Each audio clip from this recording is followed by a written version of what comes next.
Great to see you all again.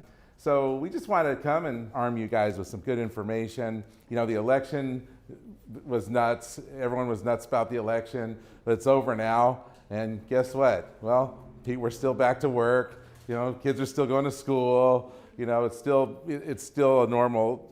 We're getting back to normal here. And just kind of give you guys a real quick here, you know, factors that affect the housing market.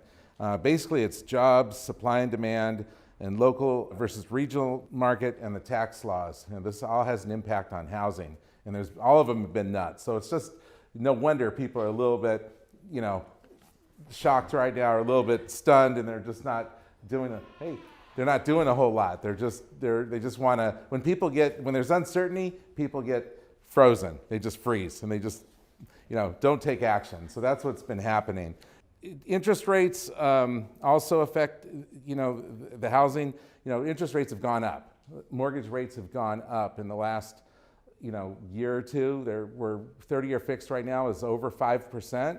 But guess what? That's still what we were in 2014. And overall, in the last 45 years, it's on the lowest part of the, you know, on the lowest part of the chart. So we have a chart. Brad found a great chart for the last 45 years of mortgage rates, and right now we're in the lowest percentile. So you could feel it in the monthly payment, but it's not enough to really make that much of a difference. I mentioned the stock market. You know, the stock market is, you know, when people are, you know, shoveling a lot of money into their 401ks, which a lot of our clients do, you know, or SEPs, or, you know, whatever their retirement plan is, and they keep getting the statements and their market value is getting crushed, you know, they're going to get a little bit nervous. I mean, the 401ks were decimated last month. They made a little bit of a comeback, but the stock market has been a big factor in getting people really nervous because they've seen their retirement accounts. And whether you like it or not, whether the guy's 30 years old or 35, a lot of millennials like yourselves that we work with and our clients, they still see the money, it's still savings, and they see it get off 20%, and they're not too happy about it. So it totally makes sense. Political climate, you know, touched on that. International trade war with China, lots of stuff.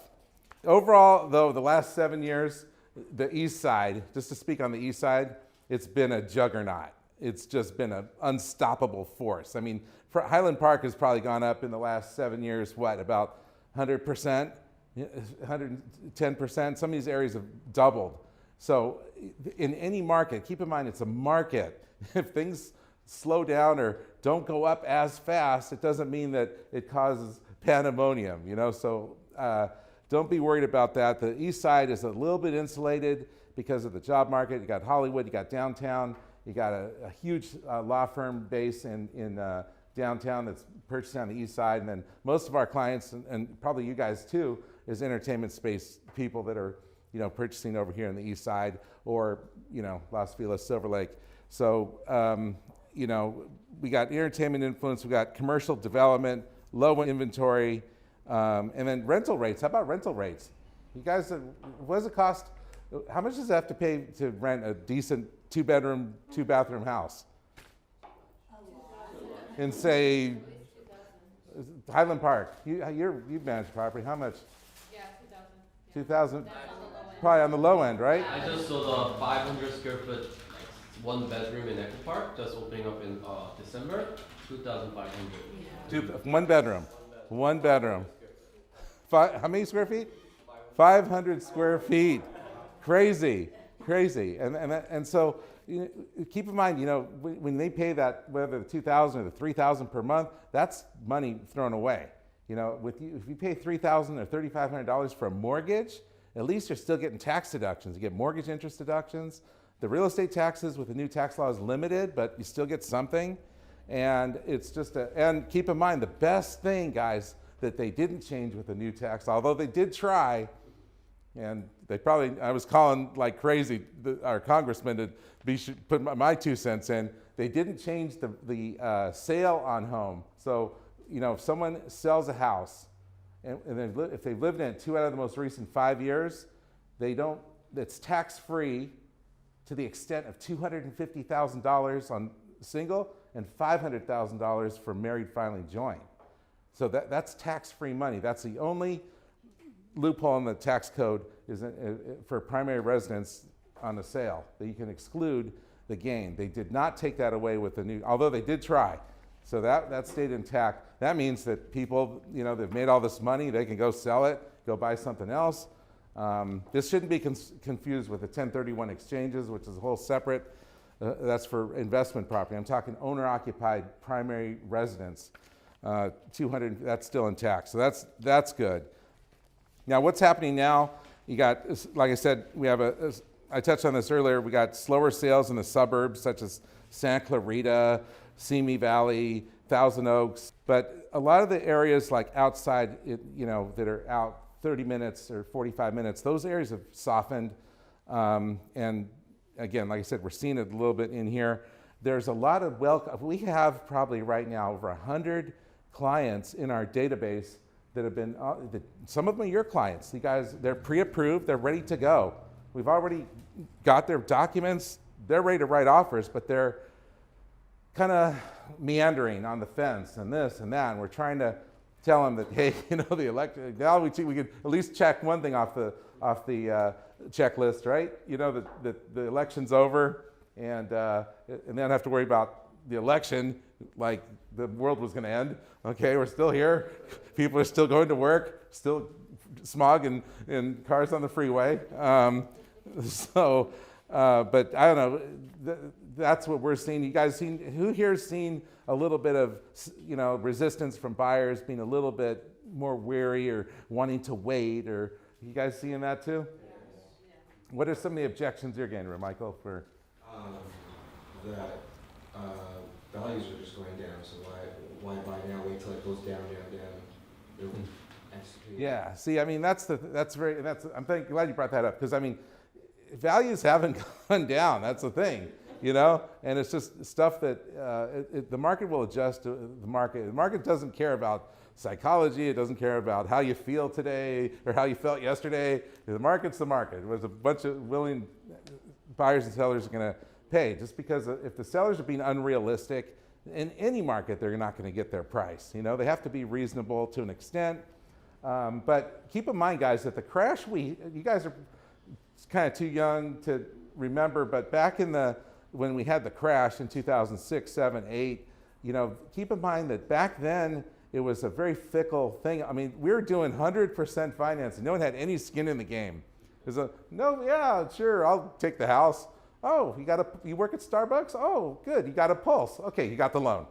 That was sort of like that. Not that extent, Brad, but I mean, it was like, bottom line is people would take could qualify for those loans. So when things got tough, the interest rates adjusted on their loans, and their payment doubled. What they said, see you guys, I'm out of here. And that's what happened. Now, in the last 10 years, we've been writing the best A-plus paper loans with 10, 20, 30% down. People aren't, and plus you couple that with the value increases, there's no way these people are gonna walk away from their houses. So that's eliminated. You're not gonna see a big glut of inventory because people decide to walk away from their house because Trump's gonna get reelected 2 years from now, whether or not, it's not gonna happen. It doesn't work that way. There's too much skin in the game. And they could sell, I suppose, if they wanted to, but where are they gonna go? So again, it's just a lot of this is press. Keep in mind, a lot of the stuff you hear, the press is talking about the housing market as a whole. They're not over here in East LA saying, yeah, we're in Silver Lake today, and the market's great, They're taking into consideration Arizona, Arkansas, every place. So you have to kind of pick and choose what you listen to.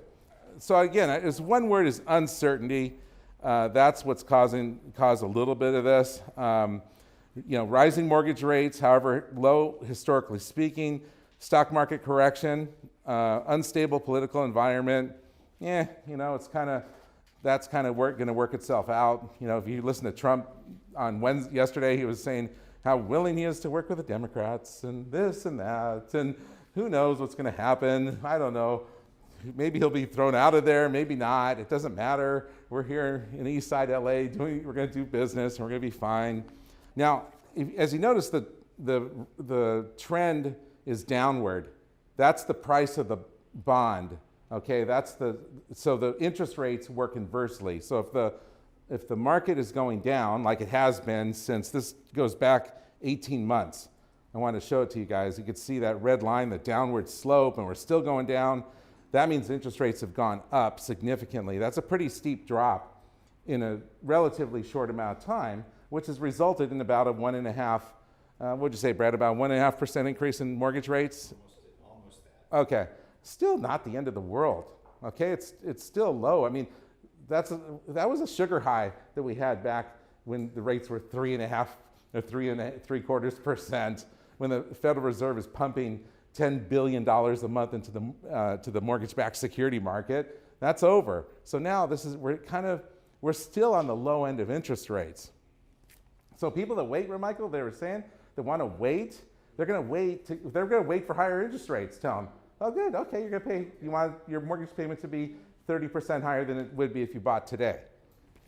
This just to give you guys an idea of what the purchasing power is when the mortgage rate goes up 1%, how the purchasing power drops. And Michael, this would be a good one if you hear that, or you guys hear people are waiting for something, but they're guaranteed they're going to have less purchasing power if the mortgage rates. Fannie Mae has already predicted interest rates are going up next year for mortgage rates. The Federal Reserve will hike the rate next month in December. Question, when the Federal Reserve raises the rates, what index are they talking about? I'll give you a multiple choice.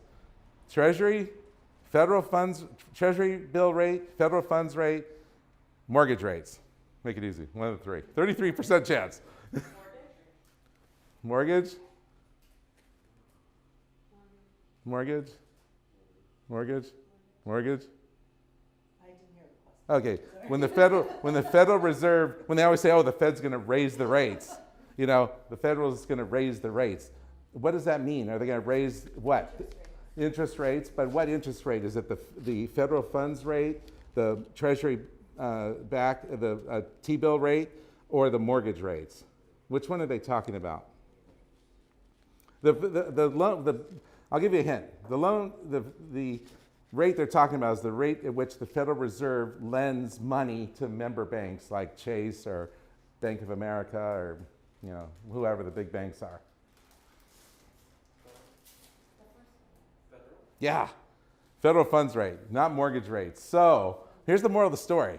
When they raise the rate, it doesn't necessarily mean mortgage rates are going to go up. It affects credit cards, auto loans, home equity lines of credit, it does, but not necessarily mortgage rates. It may or may not.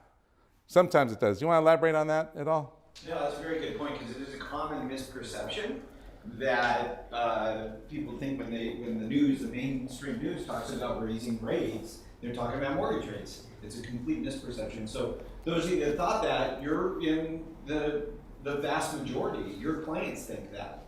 They think that that's what's happening, but that's not the case. It's the federal funds rate. It's the rate where banks borrow and overnight to meet their minimum criteria as they have to by law. So like Doug said, it could go one way or the other.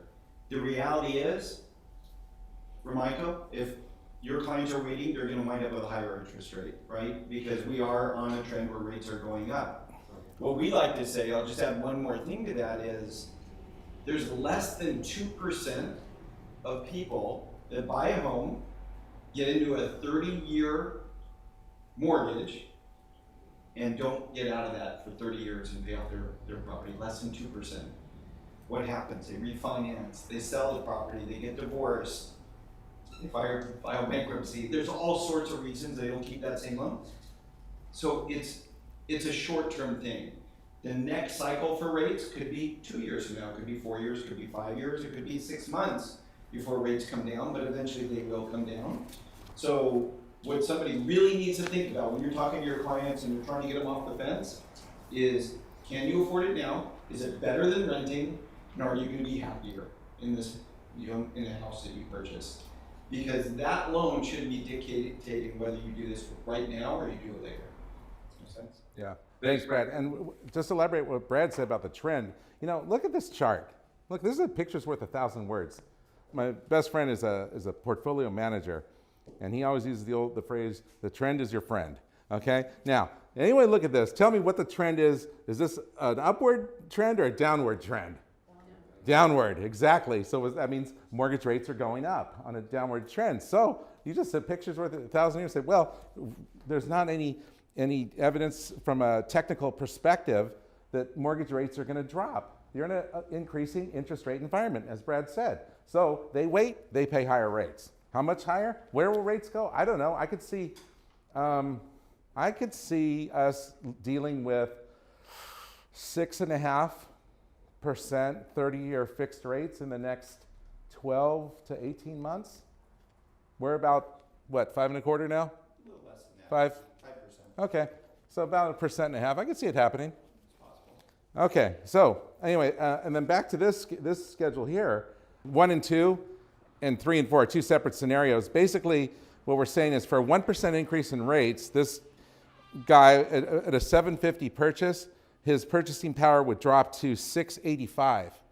That's 65 for a 1% increase in the rate. He loses $65,000 in purchasing power. On a $1.2 million purchase, he loses $100,000 of purchasing power. So if your guy wants to wait, now he's going to get a crappier house and a higher payment.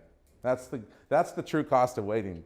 This is just a little hit to the stock market. You can see that at the end of the chart, you can see where it tailed off there. That's a big drop. Okay, it resulted in about 15% drop in the value, overall value, which is a lot. And other sectors like technology were hit a lot harder.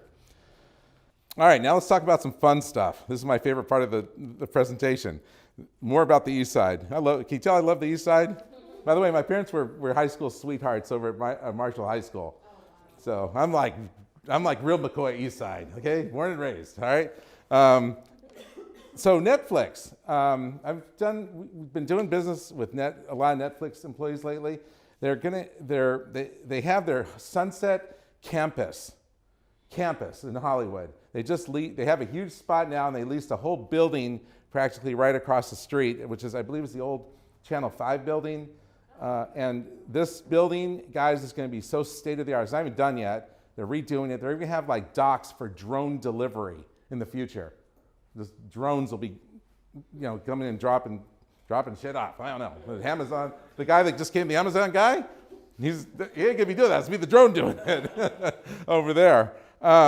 So that's really cool. And then along, I usually, when I come in to work, I get off at Hollywood Boulevard, shoot across to our office in Los Feliz. If you haven't been there yet, some of you guys, I know Michael, you've been there, and Deborah, you've been there, but you guys come over and visit us anytime. We got great coffee and a lot of smiley faces, but that whole Hollywood corridor is getting transformed. It's getting bought up. There's one next to Barnsdale Park. I know you guys all know this strip center, that ugly one right next to Barnsdale Park. And then immediately, I couldn't get a great picture of it, but immediately across the street, that's already been demoed. I don't know what's going to go in there, but I did some research on this one. Check that out, what's going in there. Isn't that cool? That's going to be like a retail on the bottom, and it's coffee and restaurants, and then it'll be like a live-work thing, and then on the top you're going to have basically condominiums. Don't know how many units it's going to be, but it's going to be beautiful. Look at that. And then immediately across the street, like I said, it's totally demolished, even larger area. I believe it's going to be the same thing. I don't know. Or it's Kaiser expanding, one of the two, I think.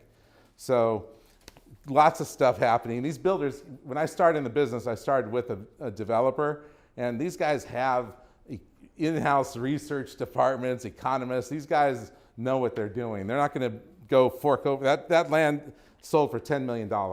So the builder's going to fork out $10 million just for the dirt.